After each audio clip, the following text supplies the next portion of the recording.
नमस्कार, जय माता दी दोस्तों। आज मैं आप सभी को शारदीय नवरात्र 2021 की पूजा, मुहूर्त, कलश स्थापना और माता रानी के आगमन की सारी जानकारी दूंगी। तो आपकी जानकारी के लिए मैं बता दूं, इस वर्ष शारदीय नवरात्र 7 अक्टूबर से आरंभ होकर 14 अक्टूबर तक मनाया जाएगा। 15 अक्टूबर को विजयदशमी तिथि मनाई जाएगी, अर्थात दशहरा की पूजा को मनाया जाएगा। हर साल की तरह ये इस साल नवरात्र 9 दिन की जगह 8 दिन ही मनाया जाएगा। इस साल एक दिन की अवधि कम हो रही है, जो कि शुभ संकेत नहीं है। कहा जा रहा है कि माता रानी का आगमन भी डोली से हो रहा है, तो इसके शुभ अशुभ संकेत के बारे में आपको मैं जानकारी दूंगी। इस बार माता रानी डोली से चढ़कर आ रही है और हाथी से चढ़कर वो वापस जा रही है। डोली से चढ़ने से ज्योतिष आचार्य के अनुसार कहा जाता है कि माता रानी जब भी डोली से आती हैं तो हमारे देश में कोई ना कोई बीमारी, संक्रमण और या राजनीतिक उथल-पुथल होती है। पर घबराने की बात नहीं है, क्योंकि इस बार वो हाथी से वापस जा रही है। तो हाथी से जाना एक ऐसा संकेत है कि कोई बड़ा संकट आकर टल जाएगा। और इसमें हमारी जो महिला वर्ग है, जो पूजा पाठ और धर्म संस्कार से जुड़ी हैं, उन पर कोई भी विघ्न बाधा नहीं आएगा। वैसे माता रानी का आना हमेशा ही शुभ होता है, तो इसमें चिंता करने वाली कोई बात नहीं। आगे मैं आपको कलश स्थापना की विधि बताऊंगी। कलश स्थापना की विधि के बारे में मैं आपको पूर्ण जानकारी दूंगी। तो कलश स्थापना का जो शुभ मुहूर्त है वो 7 अक्टूबर को प्रातः 6:21 से शुरू होकर के 7:07 तक रहेगा। और साथ ही अभिजीत मुहूर्त जो होगा वो 7 अक्टूबर को प्रातः 11:51 से लेकर 12:38 तक रहेगा। ऐसी इस अवधि में ही आप कलश स्थापना कर सकते हैं। यह शुभ मुहूर्त रहेगा।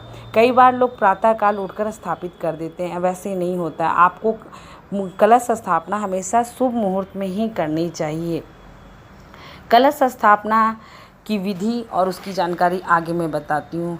कलश स्थापना के लिए हमें क्या करना चाहिए? हमें सबसे पहले अपने घर को साफ़ सुथरा करना चाहिए। और हमारे घर की जो नॉर्थ ईस्ट, जो उत्तर पूर्व दिशा है, वहाँ पर हमें एक चौकी को स्थापित करना चाहिए।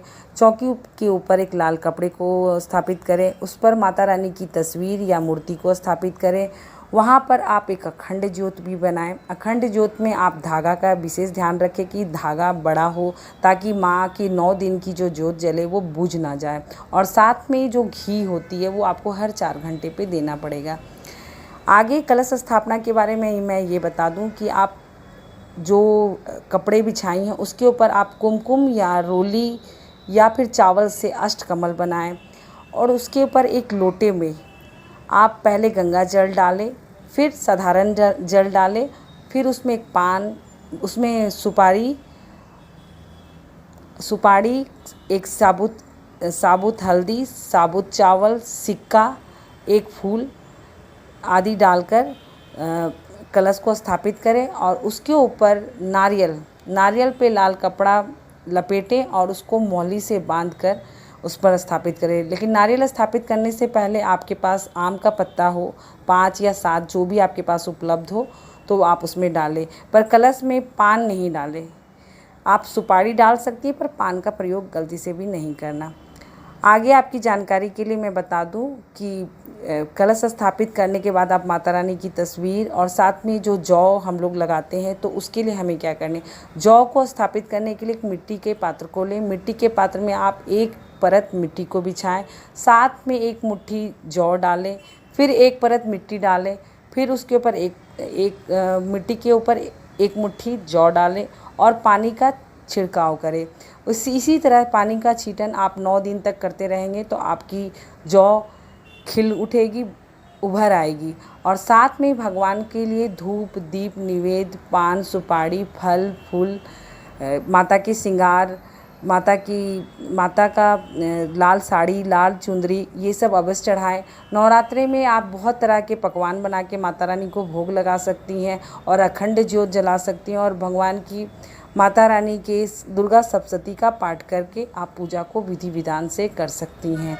आप सभी से ये विनती मैं ज़रूर करूँगी कि आप पूजा पाठ में अपने बच्चों को ज़रूर जोड़ें, बच्चों को पूजा पाठ का संस्कार ज़रूर डालें। आगे भी मैं आपको नवरात्रा से जुड़ी और भी जानकारी दूंगी। इसी तरह आप हमारे साथ बने रहिए। आगे नवरात्रि की कुछ और वीडियो मैं आप सबके साथ डालती रहूँगी। यदि आप सभी को मेरी जानकारी अच्छी लगे तो मेरे इस वीडियो को लाइक करें, सब्सक्राइब करें और शेयर करना ना भूलें।